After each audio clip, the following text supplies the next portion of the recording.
going on, everyone? It's your glowed up geek girl Tay, and what I have for you today is a story time from back in the day. I want to share with you all my first and worst roommate situation. Now, if you've been on my channel for the last year and a half, you might have heard my former roommate's voice on some of my live streams. You might have seen his face a couple of times. If you follow me on social media, I've talked about him a lot. He is not the worst person I've lived with. I'm gonna tell you a story about the worst people I've ever lived with, which will actually lead to another story time about when I lived with my father, which took place before this. Actually, that situation is why I ended up in this situation. So, be on the lookout for that video. Anyway, but let's get right to it. I've got my notes. Let's go. So, one day, back in, I want to say 2004, 2005, probably 2005, I got a call from someone that I went to high school with. He was a friend of mine. I consider him a friend. We were in marching band together. We had some classes together. We knew each other. We were pretty tight, I'll say that. And I want to start it off by saying this. I have no ill will towards this person because he is not the worst of it. He did what he could to make the situation better for himself and myself. So I actually don't know what happened to him. We were friends on Facebook for years after I moved out, and he got a girlfriend, and I think they broke up, and then he got another girlfriend. They had a shared Facebook account. Y'all know what happens with those shared Facebook accounts. And then he disappeared. I think I guess it's his wife. She got pregnant, and then the Facebook page just disappeared. Like, no goodbye, nothing. So I have no idea where he is, what he's doing, but I send him love and light. Okay? Like, no ill will towards this person.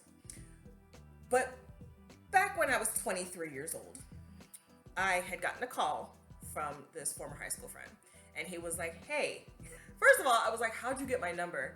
I graduated being the type of person that I wrote my phone number in everybody's yearbook. I was like, yo, no, contact me, please, because I need to keep my friends. Anyway, so that's what he told me. I was like, how'd you get my number? He's like, he wrote it in my yearbook. Because I was really mouthy. If you follow me on social media, you know I post, tweet damn near everything, I think. That's why I have YouTube and now a Patreon. Make sure to link that below. So I had been voicing all of my frustrations about living with my father. And he was like, hey, I know you're having a tough time. I know you want to get out of your father's house. I might have a solution for you. I said, okay, what's tea? He said, well, my parents accepted a wonderful job opportunity in the Midwest. Our house is paid for, except the taxes. They still need to pay the personal property taxes and all of that stuff.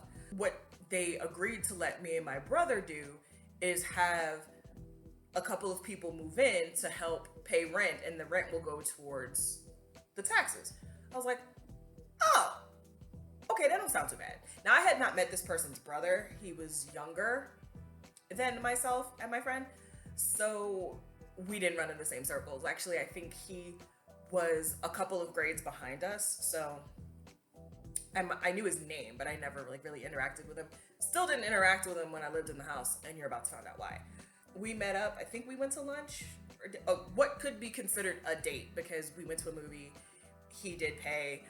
Funnily enough, while we lived under the same roof, we both saw Catwoman and Anchorman together. Catwoman was Anchorman actually wanted to leave in the middle of it. Y'all can roast me, y'all can cancel me. The only scene I like from Anchorman is when they sing Afternoon Delight, and if I ever meet Paul Rudd, I'm gonna ask him to sing it to me. Moving on. So we meet up for our date. We talk about, moving in and me moving in and what the house is like, and he takes me to his house. Nobody's there. Nothing happened. Get your mind out of the gutter. And I was like, all right. Now, this is in Virginia. So back when I was growing up and in my mid-20s, actually my early 20s, I moved to New York in my mid-20s.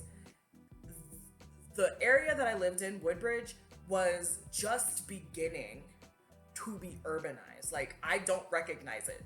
When I go back to visit, my family, there's something different. Like the street that leads to my high school is completely different. Where I used to buy groceries, completely different. Where I used to hang out with all my friends growing up, completely different. I have to ask for directions because I don't know how to get to anything anymore. Because everything has been built up and built on and added on, and it's crazy. So where we lived, you basically had to take this road. It was paved, this road, and then after a while, it stopped being paved and it was gravel. So you had to drive like 10 miles an hour, and then you had to go down this steep hill to get to the driveway. It was scurry. It was scurry. But I did it every day once I moved in. So packed up my stuff, moved in. When I moved in, my friend's parents were still in the house, and they were preparing for the move. These people are the salt of the earth. I love them. I wish them nothing but continued. They're probably retired right now. I hope they're enjoying their retirement. I hope they're living their best lives. I really send them nothing but love and blessings. I loved these people. The best Christmas Eve I ever spent in my life was spent with this family. We were playing some,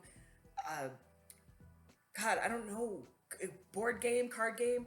It might be Skippo. I don't know what it was, but we had so much fun. My friend's father was such a comedian. His mother is just one of the sweetest, soft-spoken, just gentle women. And I love them. I loved them. I miss them. And I wanted to make them proud. So as they're preparing to move, they sit all of us down. And it was my friend's younger brother, myself, and the younger brother's girlfriend. And the parents had drawn up a contract. Smart. And they were like, listen, here are the rules. The rent is due between the 1st and the 10th, because everybody's pay schedules were different. It is $225 a month. Very doable for a 23-year-old that was only making, I think I was making $12 an hour, $10, $12 an hour at this point. There were 3 dogs in the house. Beautiful dogs. I don't know if they're still alive, but like I said, I don't know where anybody is. But they were gorgeous dogs, big dogs. They were like Malmuts. They were sweet, very rambunctious. There were to be no other animals other than the 3 dogs that were already at the house. I think where the parents were moving for this new job, I don't think the new living arrangement would allow them to take the dogs, and that's why they stayed. There were to be no other people other than the people that were in this room signing this contract that would be allowed to move in. Like, we could have guests. Like, yes, we could have guests. But it's like, you can't, if I got a boyfriend, I couldn't just tell him to come live with me. Never happened. Never happened. I had no boyfriend while I was living in this house, for good reason. Starting off while the parents were still there, everything was good. Everything was copacetic. I had a good little job. My friend and I were getting along great. Everybody stayed in their own lane. It was all good. I got into a car accident, minor. I wasn't hurt, but my car had to go to the shop. So my job was on the way to my friend's job. So there were mornings where he would drive me to work and we would talk, and everything was cool. Everything was cool. He and I got really close, and I adored him. Now, I know, because you're like, this is a dude. I know you guys are gonna ask. There were intimate relations. It took place a few times, but nothing else happened. Like, it didn't blossom into a relationship. He actually started dating other people, and it was fine. Like, we knew what it was. So, just for inquiring minds, because I knew it was going to be in my comments. Like, did you guys smash? Yes. Now, let's get to the nitty-gritty. I just rattled off who was in the house. I don't know how these people grew up in this house, because there was one bathroom. It might be easy, when you have, like, 2 grown adults and, like, 2 little kids, to have one bathroom in a house. But when these children become, preteens and teenagers and then young adults themselves, how do you, one bathroom? My bestie and I live in this apartment. We have one bathroom. We're struggling. My bestie is diabetic, so if he drinks too much fluid during the day, he's constantly going to the bathroom. And if I have to go to the bathroom, I have to sit here and do the pee pee dance. So I'm like, how did y'all live? It was a struggle. It was a struggle to have 4 grown adults in one house and only one bathroom. I had to get up before God woke up if I wanted to. Thankfully, I did not wear makeup at this time. So it was literally just going to the bathroom to take a shower, wash my face, brush my teeth. Then I walked out, got dressed, went to work. All good. I had to schedule my life around when the bathroom was free. After the parents left is when things went left. Okay, the first thing that got under my skin was the fact that, remember I said there were 3 dogs in the house. These dogs figured out a way to open the refrigerator. I remember I was home on the rare occasion I was home by myself one day. The dogs were given free rein in the house, as they were normally. That was commonplace. And I walked into the kitchen and I see food just strewn about the place. The dogs are in the living room. And you can see the bite marks. I'm like, what the hell? What is happening? And then I caught them in the act. So I go to my friend. I'm like, listen, your dogs are getting into the food. Is this normal? What is happening? And I brought it up again because it just kept happening. The worst of it was when I seemed to be the only person that bought groceries. Like, everybody else was really content to just order in or go to fast food restaurants all the time. Before you ask, yes, everybody in the house was overweight, including myself. You know, your girl is thick. But I, and this will play into the story later, was starting to get into working out again and eating healthier. So I was like, I had just bought the South Beach. Do I still have it? No. I had just bought the South Beach Diet Cookbook. Judge me. The carbs are not the enemy, y'all. Anyway, everybody is different. So you go to the grocery store, you get the ingredients, and you cook the recipes. So that's what I started doing. One day when I came home from work, I see my friend standing outside my bedroom, and he's like, oh, you're home. I was like, what's up? And he hands me a $5 bill. And I was like, did you owe me this? He's like, not personally, but I feel bad. I was like, what's going on? He said the dogs got into the refrigerator and ate your dozen eggs. So here, you know, I'm trying to reimburse you so you can go buy some more eggs. What? I couldn't even, I was just so flabbergasted. I don't remember being angry. I was just like, I was really looking forward to that omelet tomorrow morning. So what I did was we started having to tie the refrigerator door shut. And that worked for a while, but then the dogs chewed through the rope and still got into the refrigerator. I went out and bought a child safety lock and put it on the refrigerator. I did that because I'm like, y'all ain't gonna be in here eating my food and making, you know, your human constantly have to pay me for the groceries that y'all keep eating.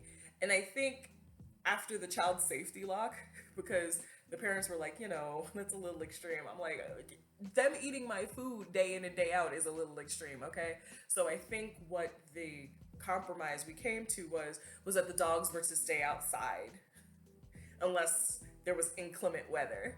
The dogs were to stay outside while everybody was out of the house at work, at school, or whatever. So we got over that. I'm a solutions type person. I'm an answers oriented person. Like, I need to figure stuff out to make things better for myself and for everybody around me. After getting over that, things kept going downhill because the younger brother decided to break 2 of the rules that his parents set forth. In the contract we all signed in the presence of their parents, it was written, there are to be no other animals in the house other than the dogs that are already here. The younger brother and his little girlfriend thought it'd be cute to adopt not only a cat, not only a cute little black cat, but ferrets. Now, they didn't let them run around. They didn't let them bother nobody. Here's the problem. The ferrets had fleas. The ferrets had fleas. And how do I know they had fleas? Because I was eaten alive by them. Oh my God, I could not wear skirts, dresses for months because I had bite marks. I'm sitting here scratching all day. I looked like a leopard. It was too much. I was like, why are there ferrets in this house, number one? Why is your younger brother, this is me talking to my friend, why is your younger brother not doing anything to take care of these fleas? Why has he not taken these animals, cats and the ferrets, to the vet so that they can get collar or whatever they need to control these fleas? This is disgusting. This is unsanitary. It's unsafe. What is going on? I stopped paying rent. I was like, until we get this flea problem fixed, I'm not paying rent. And that's on your parents. Like, I was so irritated, and I didn't pay rent for 2 months. And I was like, I'll pay all the back rent. I have it saved. But what we're not going to do is have me paying rent and be eaten alive in the process. So my friend went out and bought like the raid bombs and stuff to kill all of the fleas in the house and everything. And I'm just like, this is too much. Like, I went to work and people saw, like, if I wore a tank top or, short sleeve shirt, if I wore a dress or a skirt, they would be like, what is going on? That problem took several weeks to resolve, but eventually it got resolved. And then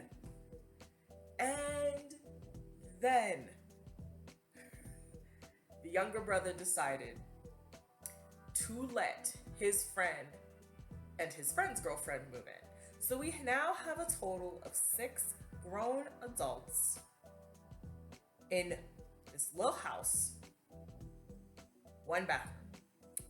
And do you know, children, who cleaned that bathroom on a regular basis?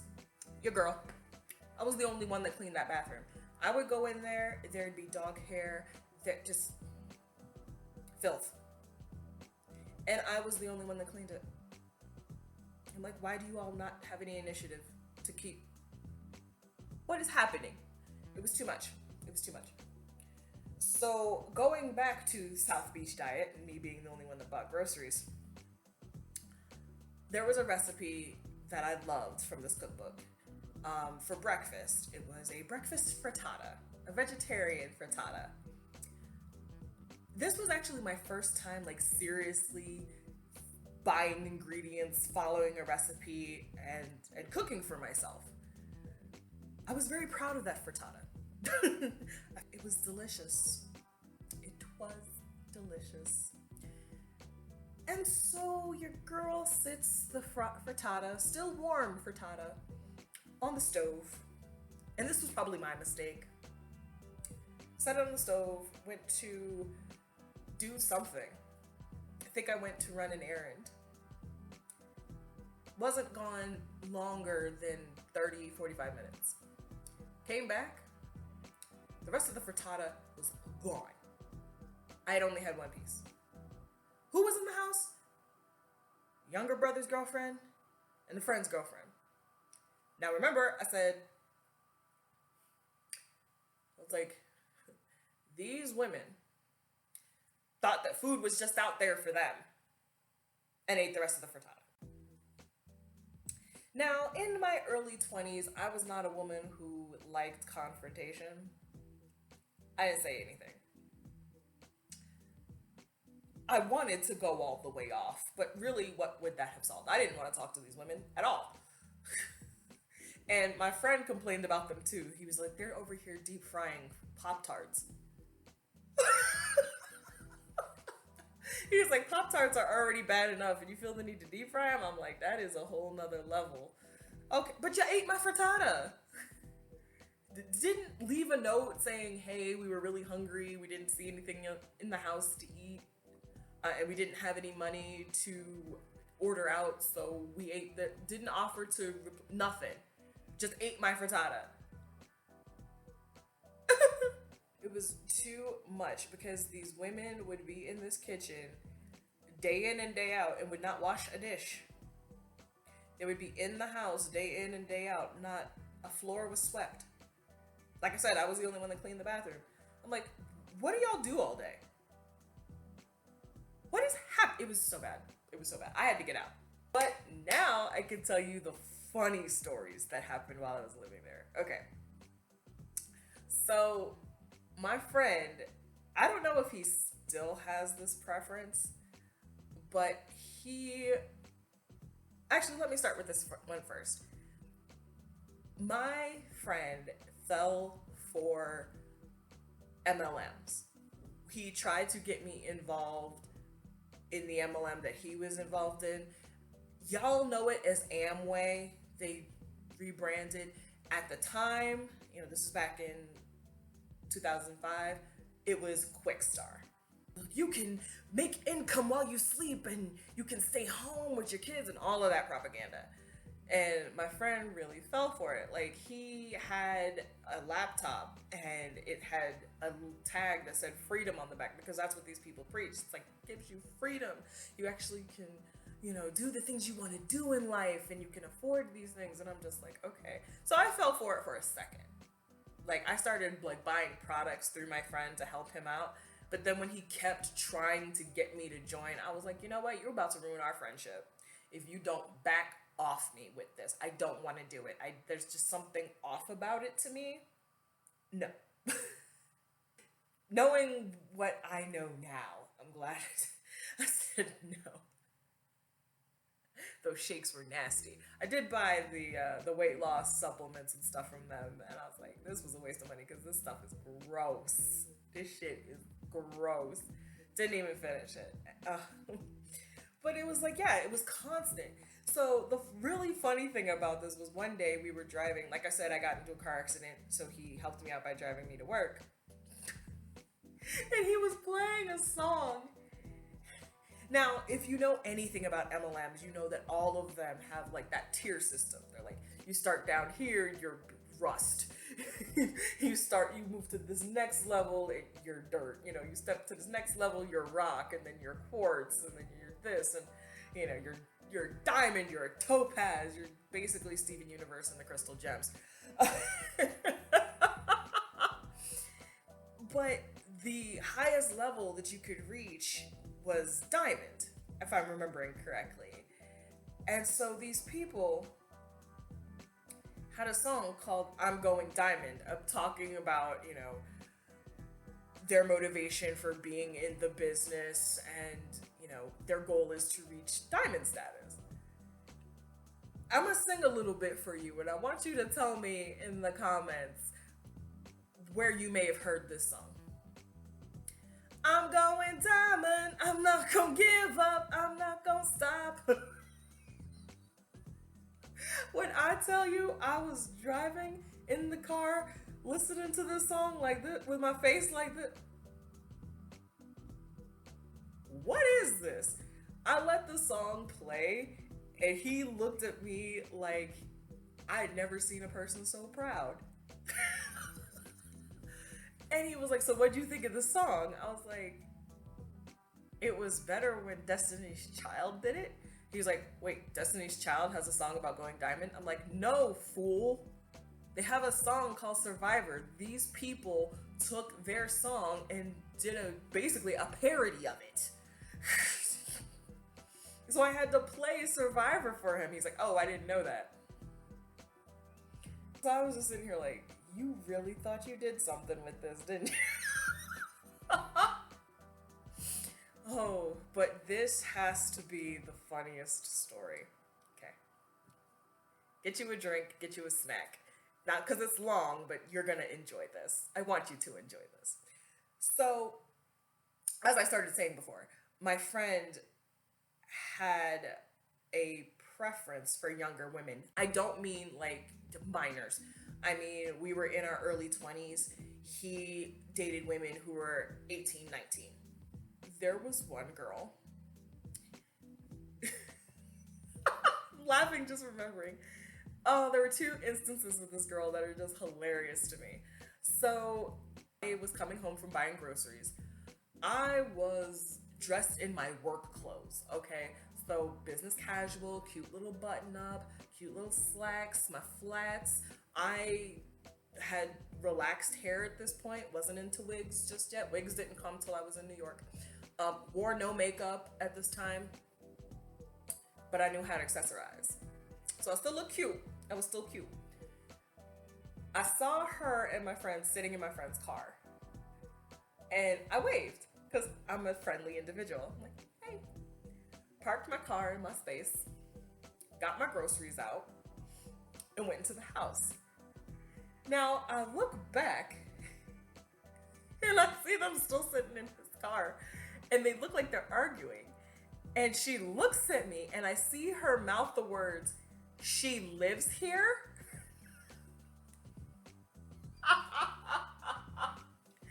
Apparently, she was irate that another woman lived in this house. Like he told me the story later. Like when she saw me pull up, she like hit him and was like, "Who is that?" And he's like, "That's my roommate." And when I had looked back, she was like, "She lives here?" And I was like, "Honey lamb, I am no one to be threatened by."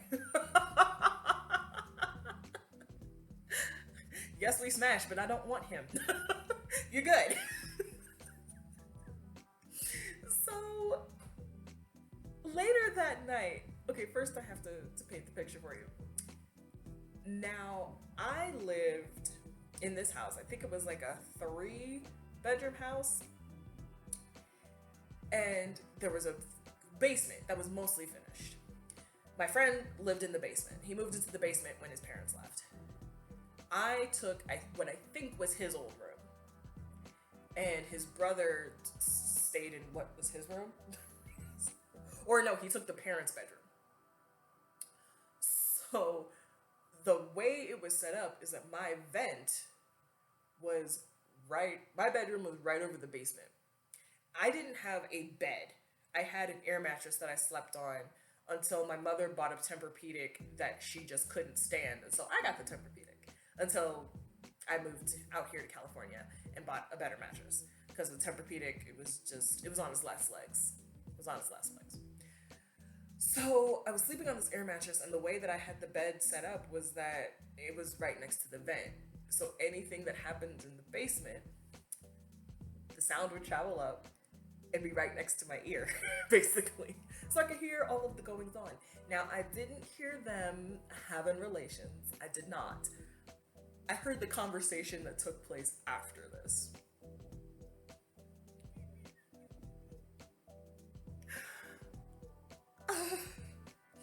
So I'm lying in bed, trying to catch some. I was like, I'm lying in bed, trying to wind down for the night. And I hear my friend's voice say, "Come on now, baby, it's time to go to bed." And my first thought is, why are you talking to her like she's a toddler? And then I heard why. From this younger woman, I hear, and there is no exaggeration on my part, "I don't want to go to bed."